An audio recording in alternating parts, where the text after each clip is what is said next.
एक नई दुनिया तुम्हारा इंतजार कर रहे है। तुम बस अपना ख्याल रखना, वजीर का ख्याल रखना।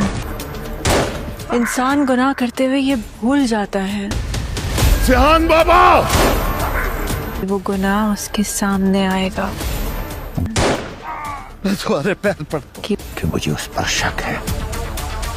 वो अभी तक सिर्फ इसलिए जिंदा है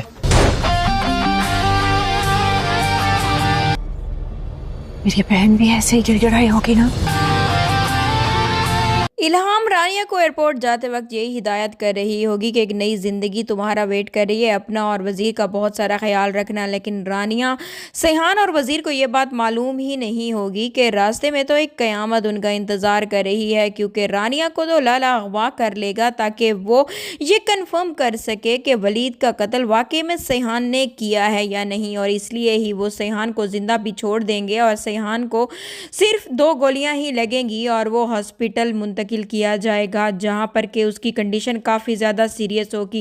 गाजी यूसुफ सैहान को लेकर काफ़ी ज़्यादा परेशान होगा। इल्हाम जैसे ही हॉस्पिटल पहुंचेगी, उसके पाँव पड़कर और गिड़गिड़ा कर जब वो उससे माफ़िया मांगेगा और उसके सामने ये एतराफ़ करेगा कि उसी ने ही एलिफ को मारा था, तो इल्हाम गाजी यूसुफ को माफ़ करने के लिए हरगिज़ तैयार नहीं होगी। वो उसे यही कहेगी कि इंसान गुनाह करने से पहले ये बात भूल जाता है कि यही गुनाह एक न एक दिन उसकी ज़िंदगी में पलट कर जरूर आएगा।